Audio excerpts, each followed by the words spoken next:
Please welcome your Cloud Identity Summit conference chair and host, founder and CEO of Ping Identity, Andre Durand.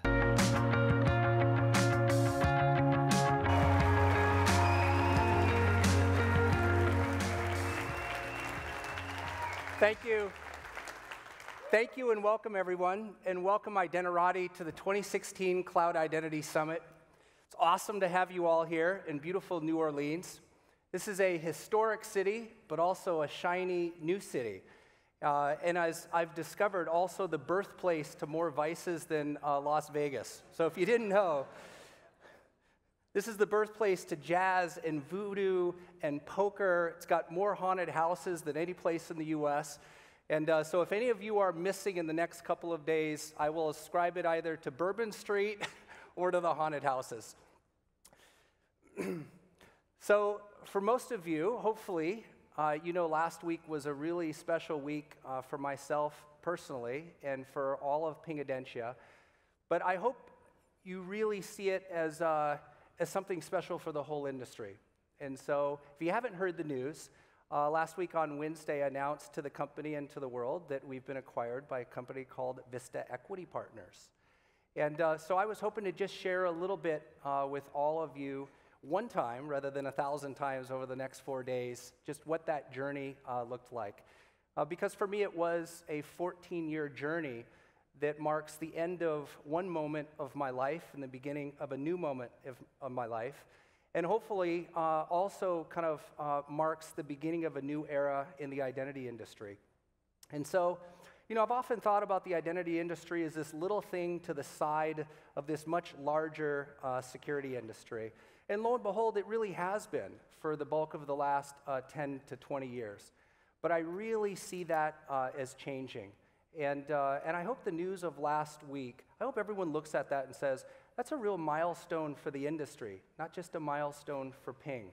I think it's validation that others are now starting to see the importance of identity in this larger identity-defined security construct, or the landscape which is evolving, where perimeters are beginning to disappear.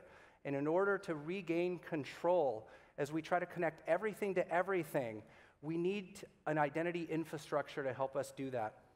And so with that, I thought it would just take a couple of moments. This is kind of a unique moment, but I'd like to share the founder's journey with all of you, at least my founder's journey. And with that, I'm going to see whether or not I've got my little sign up there. So let me grab this real quick. So this is me in 2002 at 2:30 in the afternoon. It's in a small office, probably about 200 square feet. I had just left Jabber, which was a company that with a gentleman named Jeremy Miller, I had the honor of founding and building up that instant messaging platform. But I had decided that identity was just too important to not work on. Now, at the time, I knew nothing about identity. Identity management wasn't a term. I remember typing into Google once digital identity and seeing one return come back, and it was a white paper from some doctoral candidate on the concept of identity, but I couldn't really tell because it was in another language. I just recognized the headline. So that day, I remember picking up my Honker 33 megahertz machine. We didn't have laptops back then. And I moved it in my inkjet printer, which I had started every business, printing off every business plan on that little printer. And I moved it into this little office. And I do what everyone does, which is set up your email. And I just remember about 9 o'clock seeing no messages. And if you're like me, you just get so, glued, if you will, or task-driven to your email. And I went from 100 emails a day to 0. And so literally, I'm sitting there in the office alone, and it's now 10 o'clock, and it's still no messages. But it makes sense. No one had my email address. Company was new. There were no employees. And so I did what everyone does. I said, you got to have a logo. And so I opened up Photoshop, and I made this logo. This is actually the original printed logo. And just for fun, I printed worldwide headquarters on it, and I taped it to the outside of the door, and I took that picture, and I went home. And actually, I haven't seen this photo for the better part of 10 years. It wasn't until my iPhoto library kind of crashed and I had to reconstruct the whole thing that I was going through all these old photos that I had lost. Roll forward 3 months, and I'm in this office again, trying to do my research. Again, knew nothing about security or identity or the enterprise market, and I called Phil Becker, who was my first investor, literally stroked the first check of Ping. And I said, Phil, we've got a problem. And he said, what is it? And I said, I think we just started a company in an industry that doesn't exist. And he said, well, how do you figure? And I said, well, I'm trying to find a conference to go to learn about identity, and I literally cannot find anything, not anything remotely close.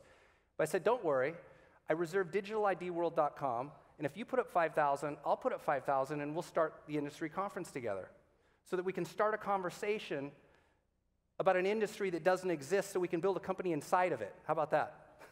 The only thing we didn't do is buy an airline to fly people to the conference.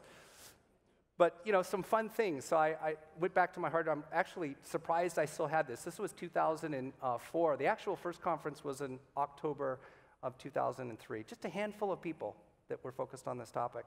And some fun little logos there to the side. I see Dick Hart in the front here. Skip. A lot of history in all of this, which is great to see. So I thought I'd share this thing called the founder's burden, and I know Dick will appreciate this, and maybe a few other. Are there any founders in the room here? Right? Actually, a good number of you. So you're gonna really understand this one. As a founder, I've come to appreciate you carry the hopes and the dreams and the expectations of everyone who invests in you and that believes in you. And it's an incredible honor, but the truth is it's also a burden. And you feel that every day that goes by when people place their hopes and their dreams and their expectations upon what it is you with them can accomplish. And so it's an incredible honor to be trusted in that way, but 14 years is a long time to be trusted by folks. And so you'll appreciate that sometimes serendipity and fate collide. And while Ping was happily moving along, as we always have been, with plans or expectations of a possible public offering in 2017, a couple of months ago, we received an unsolicited but very serious offer from a company larger than ours that said, we really like what you're doing, and we see the value in that, and we share the vision.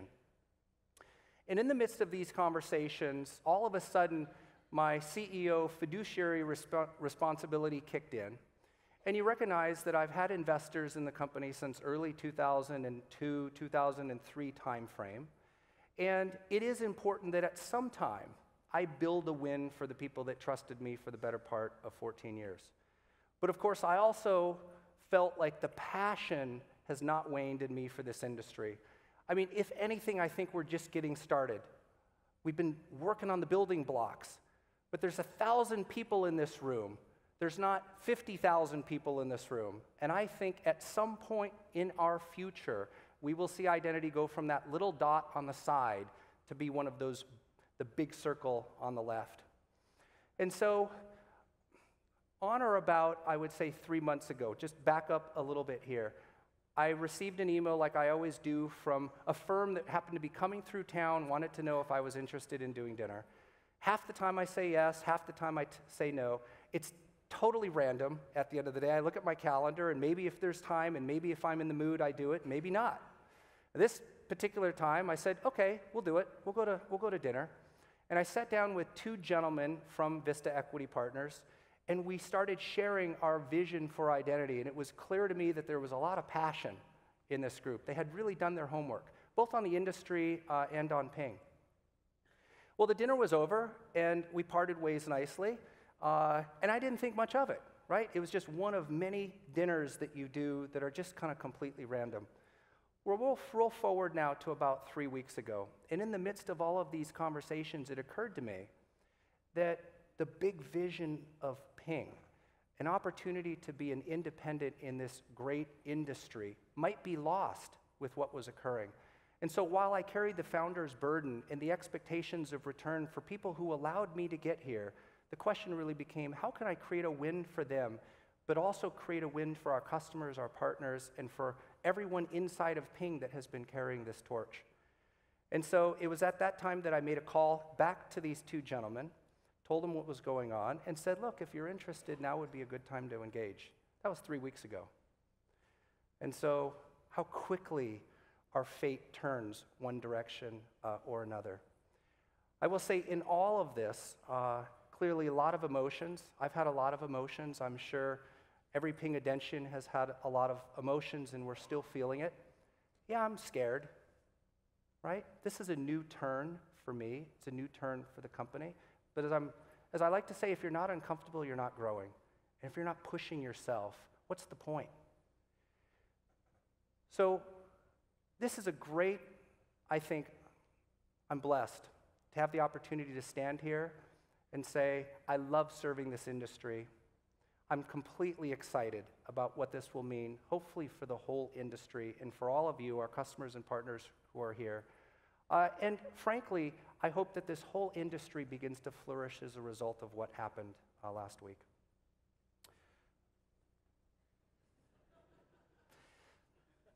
And as I said, I stand here now without fear of the future, because I've been able to do something that is really fantastic, frankly, which is free myself and put a check onto the win that nobody can take away.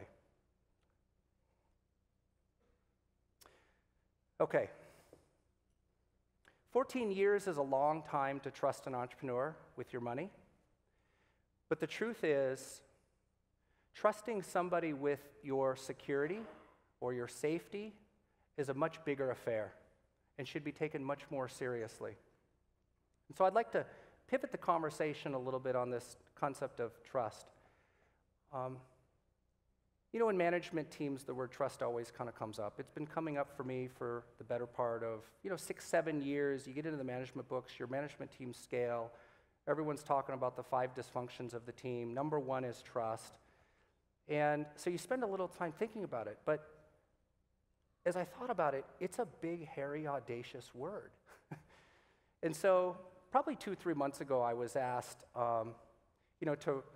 did you want to write an article in Fast Company? I said, well, maybe. What on? And they left it kind of open, and I said, I'd like to talk about trust. I sat on that for probably the better part of 3 months, because frankly, I didn't know what to write. But I started to pay attention to trust in my environment. And I basically came to the conclusion in the context that I ended up writing here, that for me, trust was an observed consistency between your words, your actions, and the results. Your words, actions, and results. And if I observed that over a period of time, I would come to trust that an outcome would be the outcome that I expected. So at some point, you kind of roll this all up and you say, well, isn't that what a reputation is, right? Consistency of words, actions, and results leads to a reputation.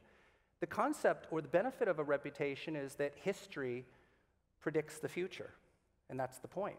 So we can make better decisions about the future based upon the past. We can trust more if somebody has a good reputation. But as I said before, when you put this into the context of security, this is a big, hairy, squishy word. And I find it, in many cases, I find it overused. Clearly, it's a word that gets abused a lot. And so I went to my CTO team and I said, what do you guys think of the word trust? And of course, when you ask a CTO team, you get back an equation. And so this equation came back for Mance. He says, I think the trust required in a particular situation or context is the probability of failure times the cost minus the probability of success times the benefit. I had to sit on that comment, on this equation, for like the better part of a month trying to figure this out, if it actually worked that way. So I said, I do think it makes sense. We'll hear from Mance a little bit later. But then I also just started to equate, where in my life does trust fit? And how might that relate to this notion of security and this notion of identity? So I, like many in my younger years, for about a year, owned a Porsche. right up until the speeding tickets and the maintenance bills started coming in. But I distinctly remember the first week driving downtown. I wanted to go to a particular restaurant on a corner, and it turns out that the parking of the valet was like, or not the valet, but the parking lot was like 2 or 3 blocks away. And in a split second, as I'm rounding the corner, trying to figure out where actually are the parking lots here downtown, and I see the valet, I make a split-second decision to just pull into the valet, something I really don't do. And I get out of the car, and I hand my keys to a 19-year-old kid with a smile from ear to ear. And I'm literally thinking to myself, should I go back and look at the mileage right now to see that he doesn't take the long way around to the parking garage? But I mean, just think about that for a second. Random person standing on a corner with a shirt on, and you just walk up and you hand him your keys and say, I'll see you in an hour. And you take a piece of paper. That's trust. Manifest in our daily lives. Sometimes we're forced to trust, or even trust a lot when the stakes are high, but the rewards are simply a necessity. I find the human characteristics of bravery, stupidity, often laziness, sometimes naivete, they all are human characteristics that help us overcome this fear of trusting. Living with trust is better than living without trust, in my opinion. And I'd much rather be a trusting person and proven wrong than an untrusting person and proven right. Life is too short to live in fear. But even though I'm a trusting person, the truth is, every time I get in a hotel, I don't trust my ability to set the alarm clock. Somehow, I always get it wrong. It's on the radio, it's not on a station, the volume's turned down too low, it's AM, not P. I mean, and so I always set my iPad. It's stupid, but I always do it. I don't know about you guys, but I get handed a lot of signature pages. Hey, can I just have 30 seconds? And someone walks in with 6 signature pages and says, use this blue pen. And I sign away, and I oftentimes don't know what exactly I'm signing. I could just imagine being in front of the judge someday saying, is this your signature? Yes, it is. Do you ever read what you sign? No. I have to be awfully trusting. We're all awfully trusting. As I said, to live the lives that we live with the convenience that we live it, we are forced to be trusting. What would it be like if we turned on the water and the water didn't come? Or we plugged something in, there wasn't power? Would we put batteries in our houses? Would we put water tanks on our roofs?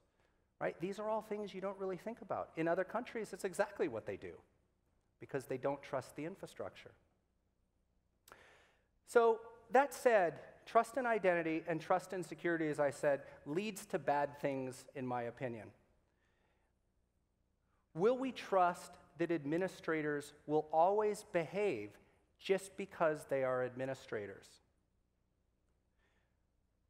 Will we trust that our access governance infrastructure will keep us from bad things if there's actually an account breach? Are we going to trust that users are going to log off and close sessions appropriately and not leave a breadcrumb of open sessions across the internet? I'd like to see us replace trust with more confidence. And this is where I think this entire group just has a tremendous opportunity. How do we build systems that have more transparency and more verification into them? I would say up until now, the barrier has been largely economic. When it's too expensive to verify, when it's too expensive to get the transparency, we fill the gap with the word trust. But the goal really is to narrow that gap over time if we really want to scale the things that we're scaling. So I think that technology can reduce the gap that exists between us and a desired outcome and this squishy thing called trust in the middle. And I'd love to see us do that. I'd love to see us reduce the amount of time that we trust. I would like to see us limit the scope of trust down to particular contexts, if you will. What if we could trust for a second? Would that be better than it is today? Or what if we could simply know rather than trust? What would that mean for us to know? Because our systems would provide the transparency and the connectedness and the verification persistence that we need to actually know rather than trust. So trusting less and knowing more is a world that I would love to get to, and a challenge to the identity and the security industry for us to build the infrastructure to make this possible. I don't want to trust that you are safeguarding your password as the precursor to the information that we exchange being safe or secure. I would rather know that it's you than trust that you've safeguarded a password, for example. To get there, I think our systems of control obviously have a long ways to go. So we have a lot of work to do, even though we've come a long ways in 14 years. Smarter, more connected, more transparent, more real-time. These are all attributes of the system that we're building to build a better system of knowing, not better systems of trusting. Stronger authentication. And this identity infrastructure of the future, I don't think it's going to be built upon trust. I really don't. Now, for all of those that have a much better definition of the word trust, I know I'm going to get beat up later. I have the benefit of not being a cryptologist or anything else that kind of comes along with truly understanding the nature of that term. But I do want to say that I think that this is a good thing. I think in human relationships, the gap that exists, that trust fills, really does bond us. It binds us to an outcome, ultimately. And I think that's great for human relationships. It makes me feel good when somebody trusts me. But I don't want the future of security to be based upon making people feel good. I want the future of security to be based upon sound principles. And so, knowing more, this concept of knowing more, I think knowing more is going to help us scale. I think some of the reputation systems that we have, or some of the trust systems that we currently have, they're a good start, but I think we have a long ways to go to enable this vision. So I see knowing as something that is going to scale from everything to everything, which is really what we're trying to do. We're trying to connect everything with everything and know what happens. And so with that, I want to thank you for all of your trust in allowing me to be a part of this incredible community. I am honored every single day. I know many of you, and this community rocks. And so with that, we are going to have an awesome week. We've got, I think, close to 160 speakers here this week, tons of master classes, and really, the whole community is here for the entirety of these next 4 days. And so with that, thank you so much. And that's it.